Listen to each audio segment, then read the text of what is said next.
música, alegría de los fuertes, es el consuelo de los débiles. La música era para mí un oficio del que vivía. Enseñarla a los niños era una dura prueba, porque la técnica termina desviándolos del sentimiento. Pero, en todo caso, las costumbres se oponen, y ni mis alumnos ni sus familias tenían ningún interés por cambiar las costumbres. Y aún prefería a los niños que a las personas mayores que me vinieron después y se creían forzadas a expresar algo. Además, los niños me intimidaban menos. Si hubiera querido, hubiera podido dar más lecciones, pero con las que daba me bastaba para vivir. Ya trabajaba demasiado. No rindo culto al trabajo, cuando el resultado solo importa a nosotros mismos. Sin duda, cansarse es una manera de domar al cuerpo, pero el agotamiento del cuerpo termina por entumecer el alma. Queda por saber, Mónica, si un alma inquieta no vale más que un alma dormida. Me quedaban las noches. Me concedía cada noche unos minutos de música para mí solo.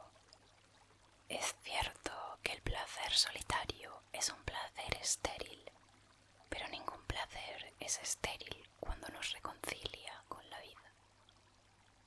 La música me transportaba a un mundo en donde el dolor sigue existiendo, pero se ensancha, se serena, se hace a la vez más inquieto y más profundo, como un torrente que se transforma en lago. Volvía tarde y no podía ponerme a tocar una música demasiado ruidosa. Además, nunca me ha gustado. Me daba cuenta de que en la casa solo toleraban la mía y sin duda el sueño de la gente cansada vale más que todas las melodías posibles. Así fue, amiga mía, como me acostumbré a tocar siempre con sordina, como si temiera despertar a alguien. El silencio no solo compensa la impotencia del lenguaje, sino también, para los músicos mediocres, la pobreza de los acordes. Siempre me ha parecido que la música debería ser silencio, el misterio de un gran silencio que buscara su expresión. Véase, por ejemplo, una fuente. El agua muda llena los conductos, se acumula, desborda, y la perla que cae es sonora. Creo que la música debería ser el desbordamiento de un gran silencio. De niño deseaba la gloria. A esa edad deseamos la gloria igual que deseamos el amor. Necesitamos a los demás para revelarnos a nosotros mismos. Yo no digo que la ambición sea un vicio inútil. Puede servir para azotarnos el alma, solo que la agota. No sé de ningún éxito que no se compre con una semi-mentira. No sé de ningún auditorio que no nos obligue a omitir o a exagerar alguna cosa. A menudo he pensado con tristeza que un alma verdaderamente hermosa no alcanzaría la gloria porque no la desearía. Esta idea me desengaña de la gloria y del genio. Creo que el genio no es más que una elocuencia particular, un don ruidoso de expresarse. Incluso aunque yo fuera Chopin, Mozart o Pergolesi, solo conseguiría expresar, imperfectamente quizás, lo que siente cada día un músico de pueblo cuando trata de expresarse lo mejor que puede con toda humildad. Yo hacía lo que podía. Mi primer concierto fue algo peor que un fracaso. Fue un éxito a medias.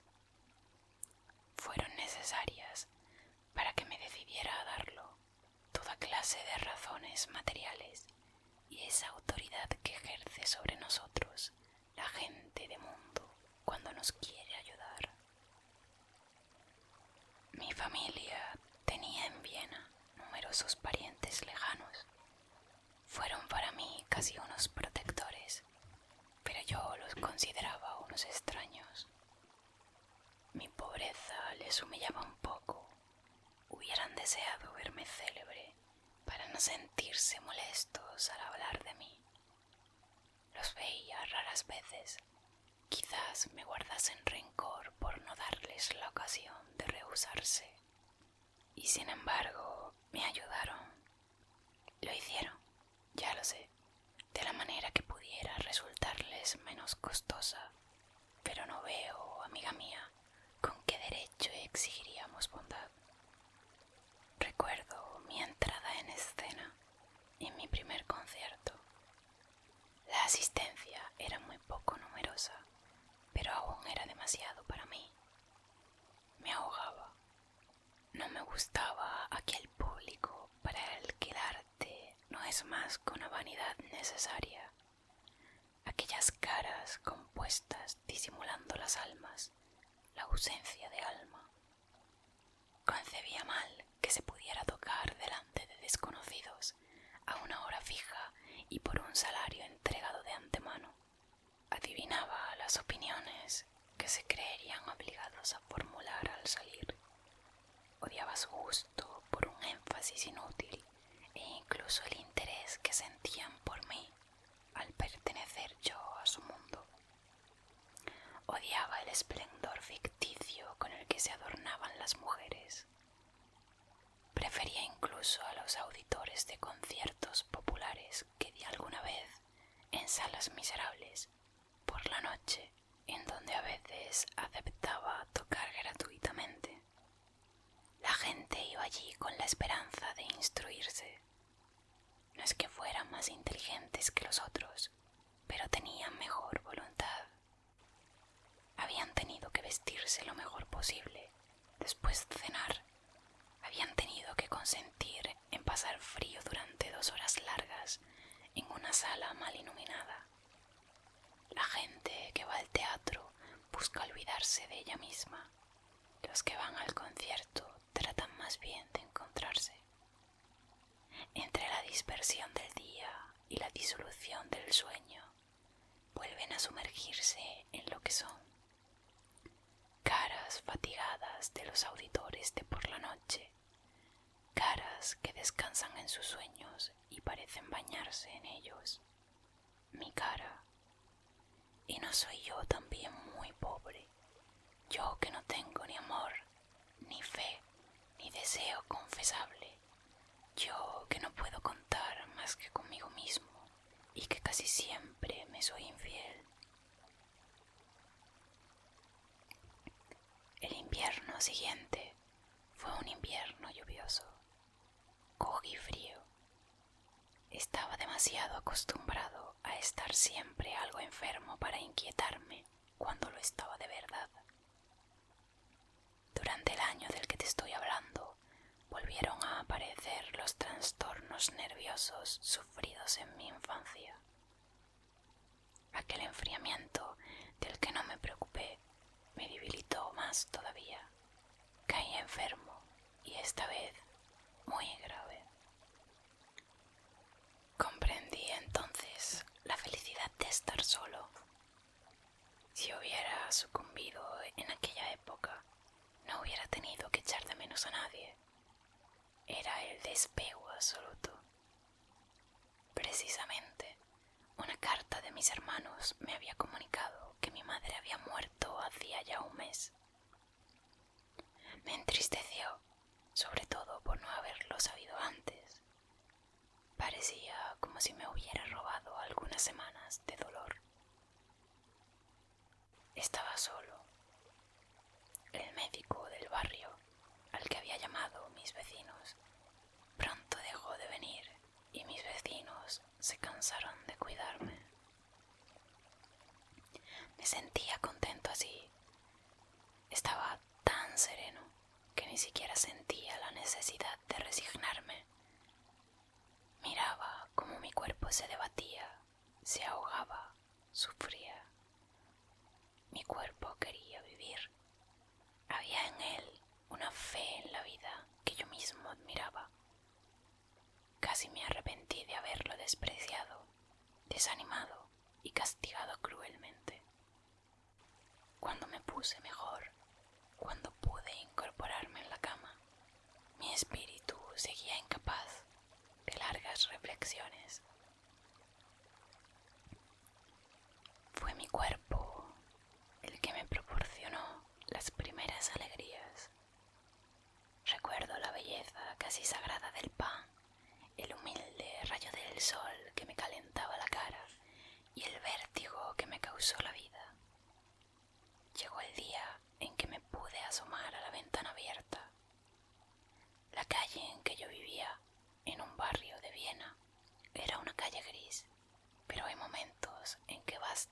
ver sobresalir un árbol detrás de una muralla para saber que existen los bosques. Aquel día, gracias a mi cuerpo, tuve mi segunda revelación de la belleza del mundo. Ya sabes cuál fue la primera. También lloré como la primera vez, no tanto de felicidad ni de agradecimiento. Lloré de que la vida fuera tan sencilla y tan fácil si nosotros lo fuéramos lo bastante para aceptarla tal como es. Lo que le reprocho a la enfermedad es que nos permite renunciar demasiado fácil. Nos creemos curados del deseo, pero en la convalecencia nos llega la recaída y nos damos cuenta, siempre con el mismo estupor, de que la alegría puede aún hacernos sufrir. Durante los meses que siguieron, creí poder continuar viendo la vida con los ojos indiferentes de los enfermos. Persistía en pensar que quizás no me quedaba mucho tiempo. Me perdoné mis culpas, como Dios, sin duda, nos perdonará después de la muerte. Ya no me reprochaba el sentirme conmovido por la belleza humana. Veía la debilidad del convaleciente en aquellos ligeros estremecimientos del corazón, la turbación excusable de un cuerpo nuevo ante la vida. Volví a mis lecciones y a mis conciertos. Era necesario, porque mi enfermedad me había costado muy cara. Casi nadie había pensado en preguntar por mí. Las gentes en cuyas casas daba clase no se dieron cuenta de que aún estaba muy débil. No hay que guardarles rencor. Yo no era para ellos más que un joven dulce, aparentemente razonable, y cuyas lecciones no eran caras. Me consideraban únicamente desde ese punto de vista, y mi ausencia no significaba para ellos más que un contratiempo. En cuanto fui capaz de dar un paseo largo, me dirigí a casa de la princesa Catalina. El príncipe y la princesa de Mainau pasaban en Viena por aquel entonces unos cuantos meses de invierno. Me temo, amiga mía, que sus pequeños defectos mundanos nos hayan impedido apreciar lo que había de extraordinario en aquellas gentes de antes. Eran los supervivientes de un mundo más razonable que el nuestro, por ser precisamente más frívolo, menos preocupado. El príncipe y la princesa tenían esa afabilidad fácil, suficiente para reemplazar la verdadera bondad. Éramos un poco parientes por parte de las mujeres. La princesa recordaba haberse educado con mi abuela materna en un colegio de monjas alemanas. Le gustaba recordar aquella intimidad tan lejana, ya que era de esas mujeres que solo ven en la edad una nobleza más. Quizás su única coquetería consistiera en rejuvenecer su alma. La belleza de Catalina de Mainau no era más que un recuerdo. En vez de espejos, en su habitación tenía unos retratos de otros tiempos, pero se sabía que había sido hermosa. Decían que había inspirado vivas pasiones y también las había sentido. Tuvo penas que no le duraron mucho tiempo. Supongo que le ocurría con sus pesares, igual que con los trajes de noche. Solo se los ponía una vez, pero los guardaba todos, así que tenía armarios de recuerdos. Tú decías, amiga mía, que la princesa tenía el alma de encajes. Yo iba raras veces a sus fiestas, pero siempre me recibían bien. No sentía por mí, yo me daba cuenta, verdadero cariño, sino solo un afecto distraído de vieja señora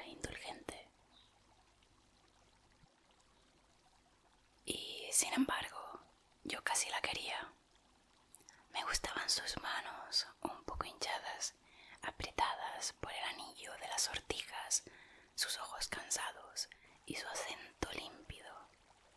La princesa, como mi madre, empleaba ese francés dulce y fluido del siglo de Versalles que da a las menores palabras la gracia anticuada de una lengua muerta. Encontraba en ella, como después lo encontré en ti, un poco de mi hablar natal. Hacía todo lo que podía para formarme a la vida mundana. Me prestaba libros de poetas, escogía los que eran tiernos, superficiales y difíciles. La princesa de Mainau me creía razonable, era el único defecto que no perdonaba. Me interrogaba, riendo, sobre las jóvenes que encontraba en su casa. Le extrañaba que no me enamorase de ninguna. Aquellas simples preguntas eran para mí un suplicio. Naturalmente, ella se daba cuenta. Me encontraba tímido y más joven. Yo le agradecía que me juzgara así. Cuando somos desgraciados y nos creemos muy culpables, hay algo tranquilizador en ser tratados como niños sin importancia. Sabía que yo era muy pobre. La pobreza, como la enfermedad, eran cosas feas de las que se apartaba. Por nada del mundo hubiera consentido en subir 5 pisos.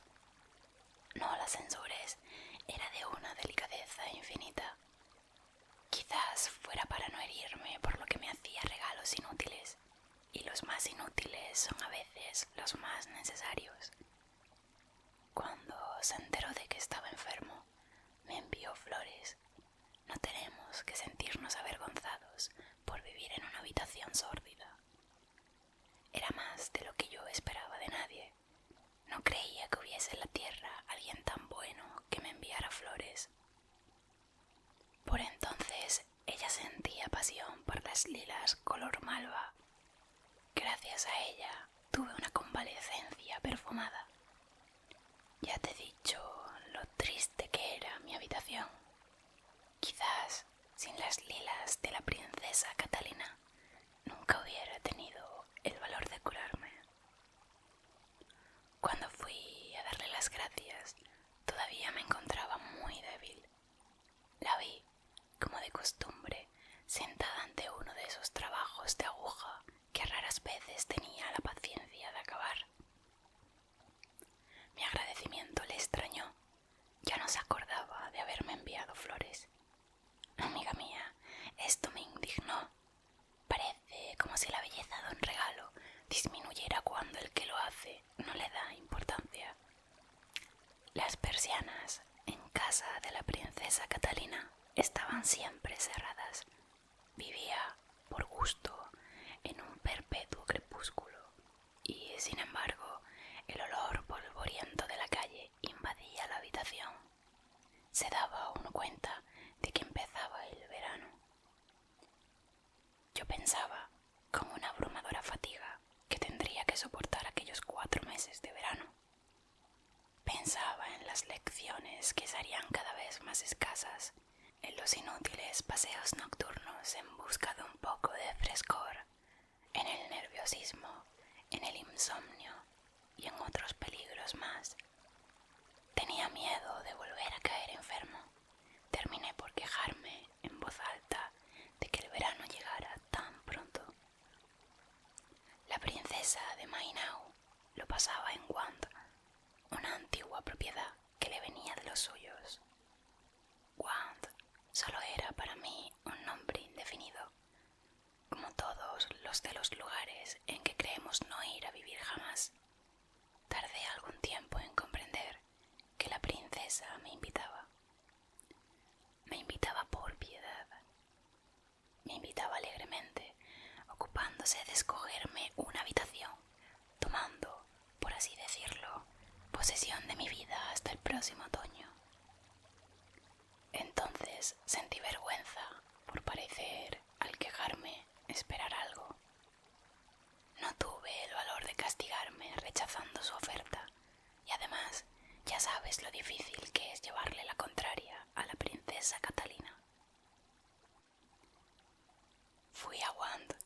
pensando que pasaría allí 3 semanas.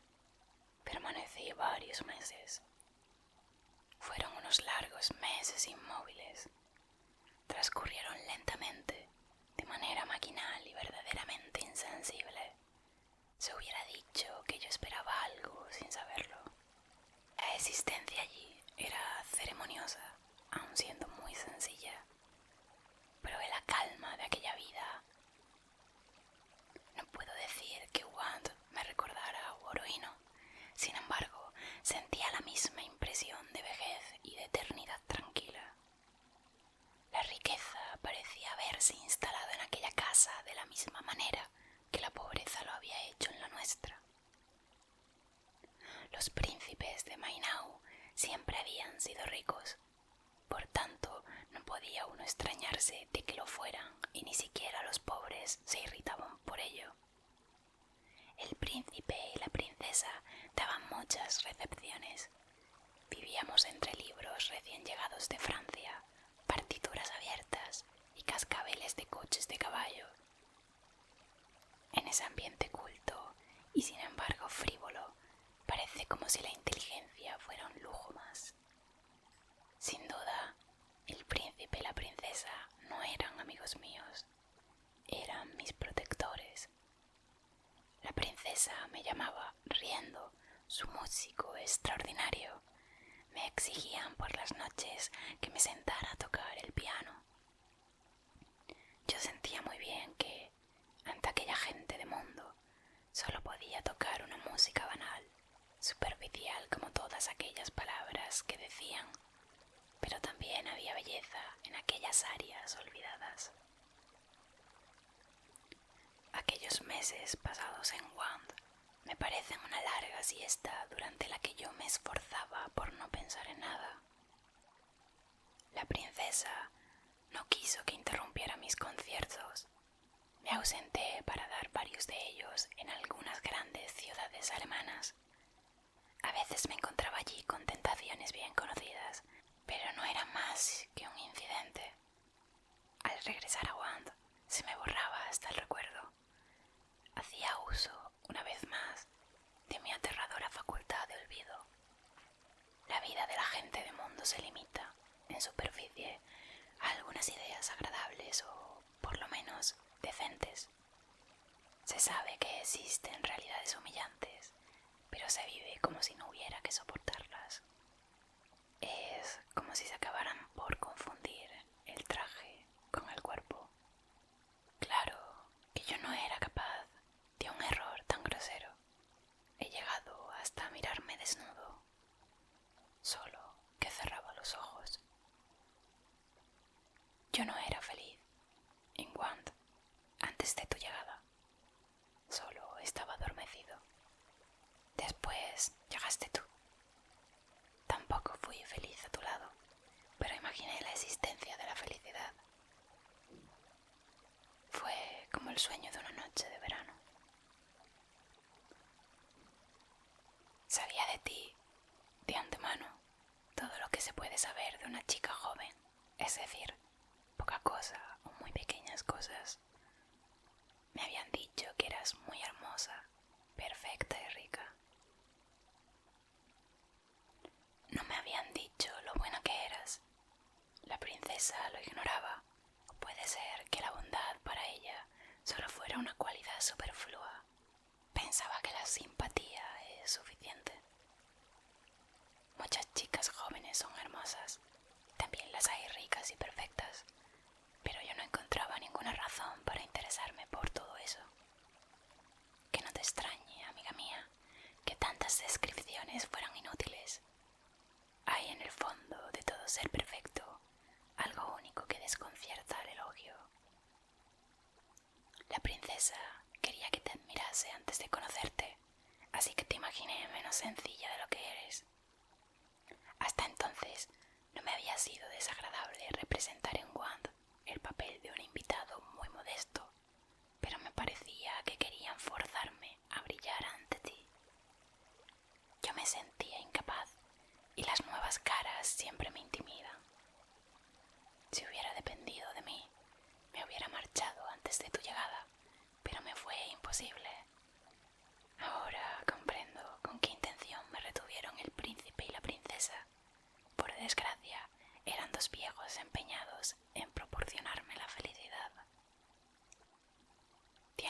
que perdonar a la princesa Catalina. Me conocía lo bastante poco para creerme digno de ti. La princesa sabía que eras muy piadosa. Yo también lo era, antes de conocerte, de una piedad timorata e infantil. Claro que yo era católico y tú protestante, pero eso importaba tan poco. La princesa se figuraba que un nombre de rancia abolengo sería suficiente para compensar mi pobreza, y los tuyos también razonaron de la misma manera. Catalina de Mainau se compadecía, puede que exageradamente, de mi vida solitaria y a menudo difícil. Temía para ti un marido vulgar. Se creyó obligada, de alguna manera, a reemplazar a tu madre y a la mía. Y además, yo era pariente suyo. También quiso complacer a mi familia. La princesa de Mainau era sentimental. Le gustaba vivir en una atmósfera un poco sosa de noviazgos alemanes. El matrimonio era para ella una comedia de salón, sembrada de ternuras y risas en las que aparece la felicidad al llegar el quinto acto. La felicidad no llegó, Mónica, pero quizás seamos incapaces de alcanzarla y no es culpa de la princesa. Creo haberte dicho que el príncipe me había contado tu historia. Creo que más bien la historia de tus padres, porque la de las jovencitas es siempre una historia interior. Su vida es un poema antes de llegar a ser un drama. Escuché aquella historia con indiferencia, como uno de aquellos interminables relatos de caza y viaje en los que el príncipe se perdía por la noche después de largas cenas.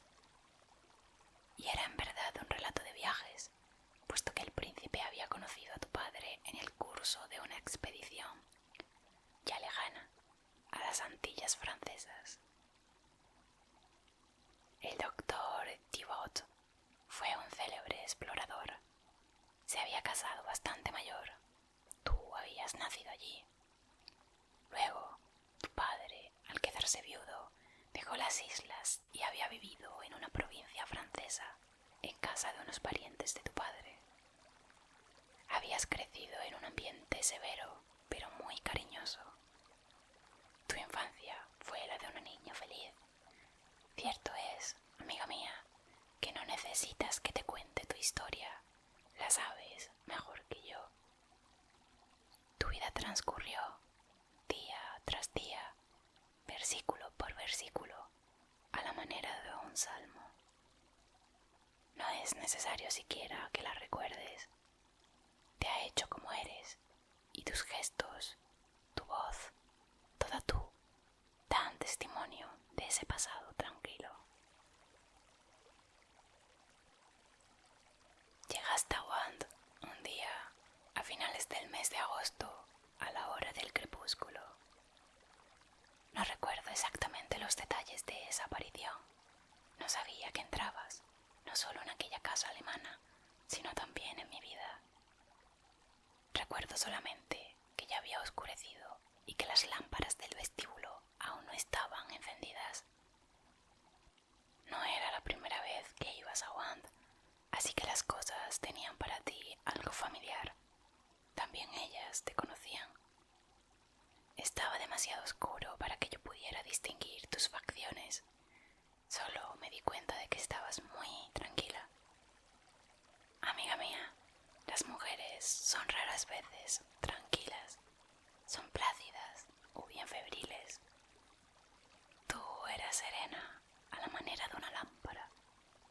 Conversabas con los huéspedes.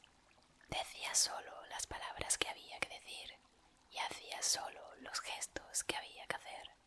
Todo era perfecto. Aquella tarde estuve más tímido aún que de costumbre. Hubiera descorazonado hasta tu bondad. Sin embargo, no sentía antipatía hacia ti. Tampoco te admiraba. Estabas demasiado lejos. Tu llegada me pareció simplemente un poco menos desagradable de lo que yo había temido al principio. Ya ves que te digo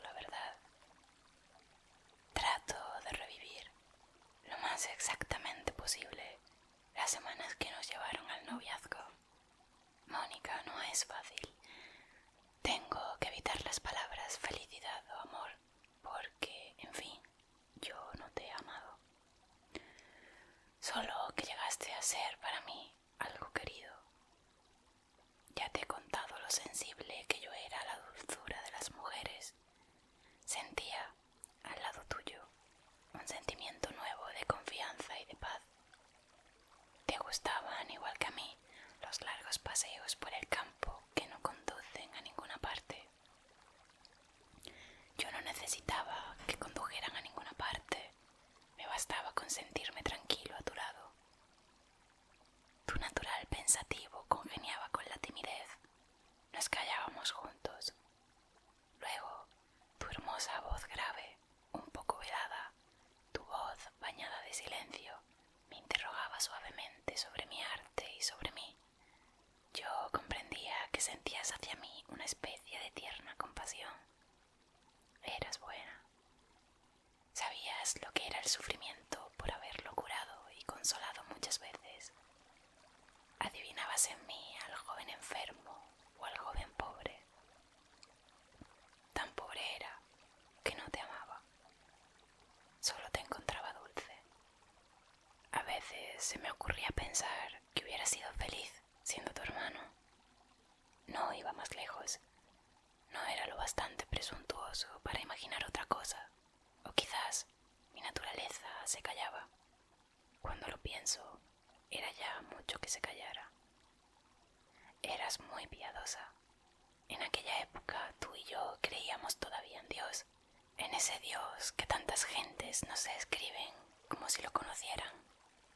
Sin embargo, nunca hablabas de Él porque lo sentías presente. Se habla sobre todo de los que se ama cuando están ausentes. Tú vivías en Dios. Te gustaban, como a mí, los viejos libros de los místicos que parecen haber mirado la vida y la muerte a través de un cristal. Nos prestábamos libros, los leíamos juntos, pero en voz alta. Sabíamos demasiado bien que las palabras siempre rompen algo. Eran dos silencios acordes. Nos esperábamos al llegar al final de la página. Tu dedo seguía los renglones de las oraciones empezadas como si se tratase de seguir un camino. Un día en que me sentía más valiente y tú más dulce que de costumbre, te confesé que tenía miedo de condenarme. Sonreíste gravemente para darme confianza. Entonces, bruscamente, aquella idea me pareció pequeña, miserable y muy lejos, comprendí, de la indulgencia de Dios. Así que mis recuerdos son recuerdos de amor. Sin duda, no era una verdadera pasión, pero no estoy seguro de que una pasión me hubiera hecho mejor o más dichoso. Sin embargo, me doy cuenta demasiado bien de todo el egoísmo contenido en aquel sentimiento. Me apegaba a ti. Apego, desgraciadamente, es la única palabra que conviene. Transcurrían las semanas. La princesa encontraba todos los días alguna razón para retenerte. Creo que empezabas a habituarte a mí. Habíamos llegado a intercambiar nuestros recuerdos de infancia. Conocí a algunos dichosos gracias a ti.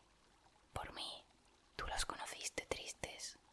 Fue como si hubiéramos desdoblado nuestro pasado. Cada hora que pasaba, añadía algo a aquella intimidad tímidamente fraternal. Me di cuenta, con temor, de que habían terminado por creernos novios.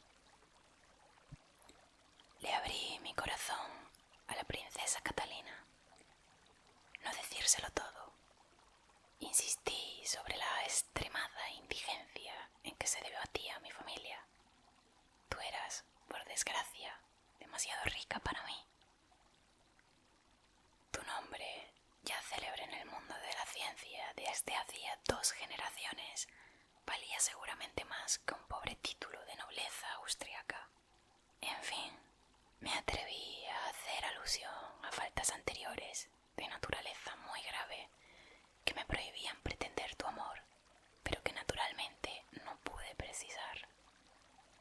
Esta semiconfesión, que fue para mí muy penosa, no consiguió más que hacerla sonreír. Mónica, ni siquiera me creyeron. tropecé con la testarudez de gentes frívolas. La princesa se había propuesto unirnos de una vez por todas. Tenía de mí una idea favorable que no volvió a modificar.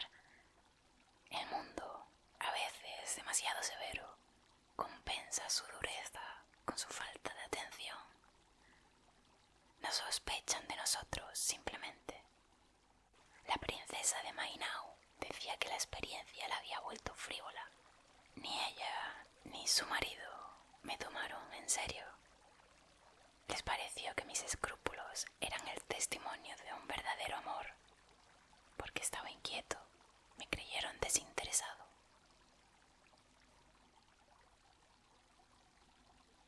La virtud tiene sus tentaciones, como todo, mucho más peligrosas porque no desconfiamos de ellas.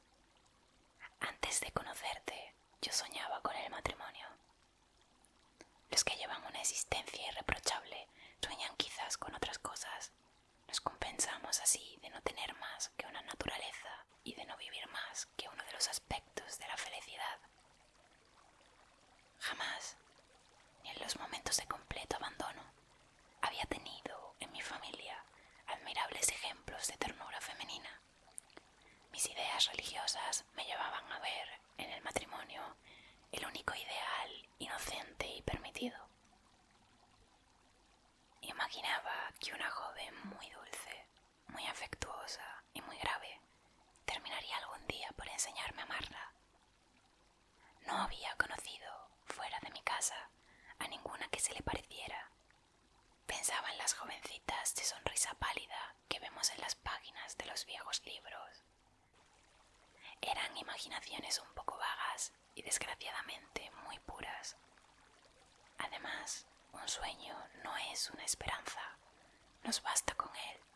Incluso nos parece más dulce cuando lo creemos imposible, porque nos sentimos la inquietud de tener que vivirlo algún día.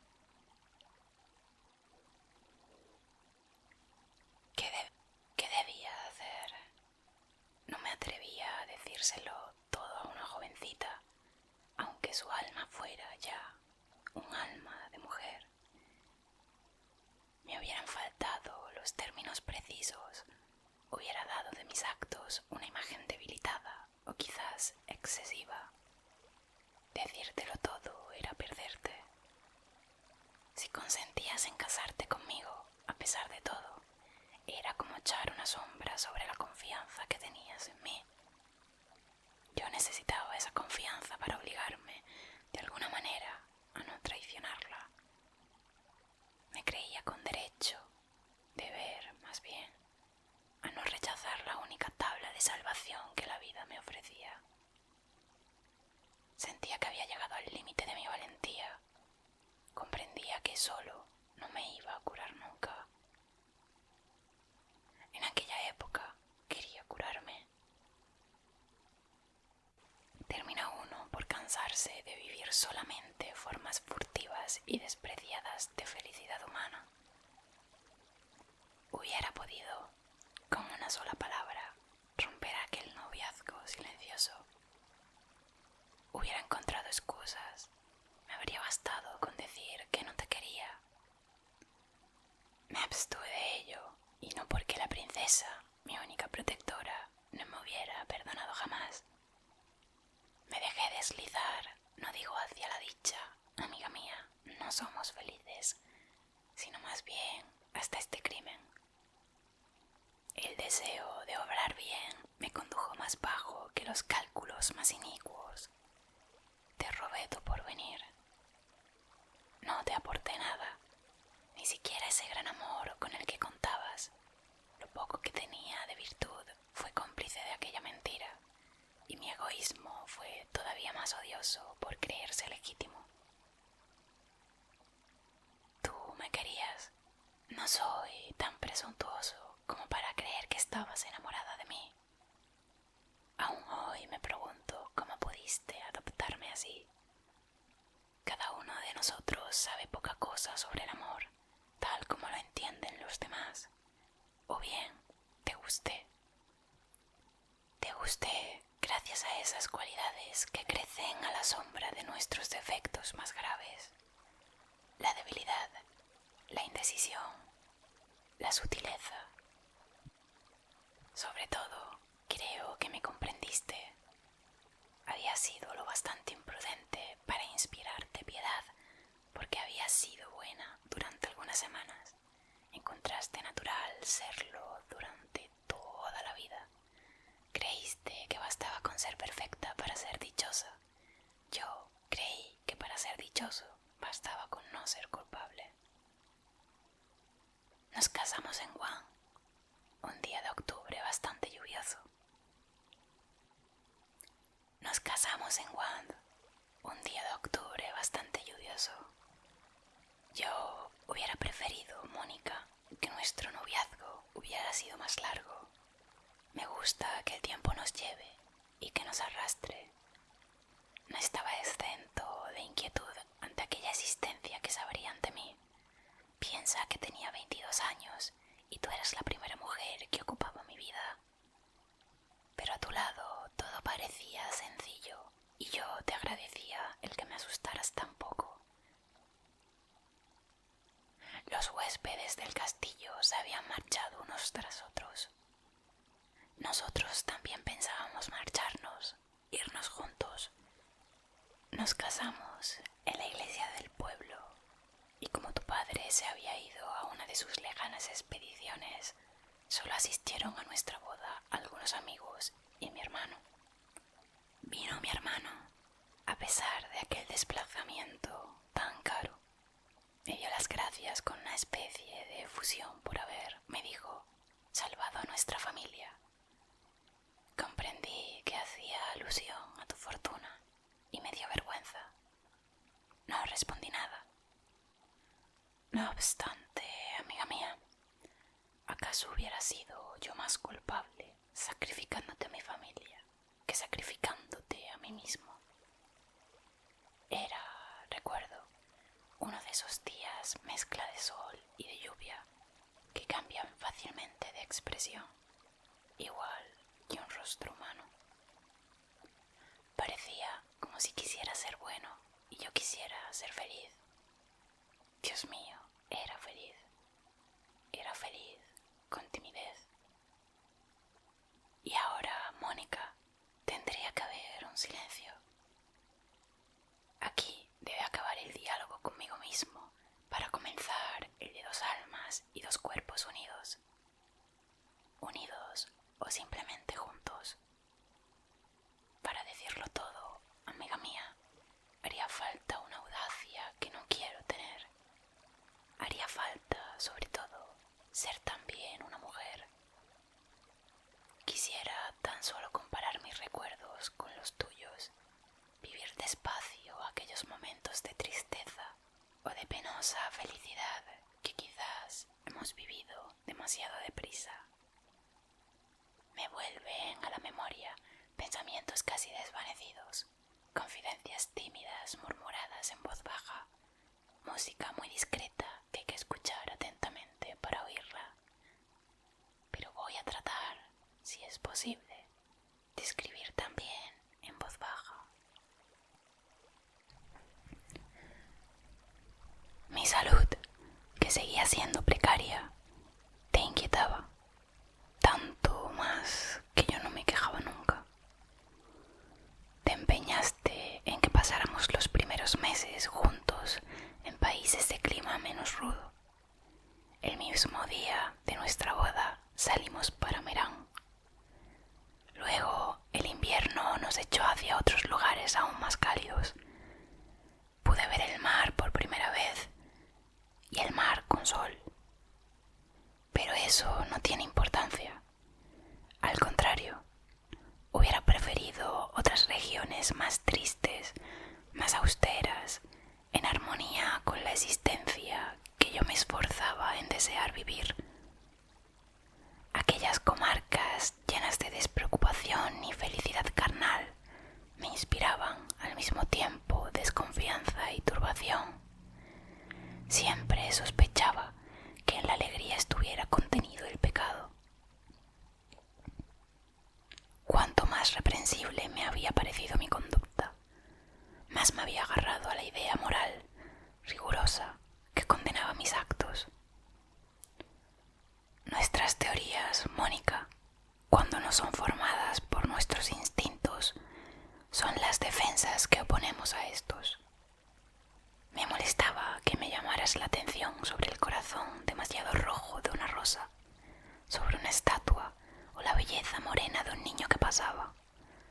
Sentía una especie de terror aséptico hacia aquellas cosas inocentes.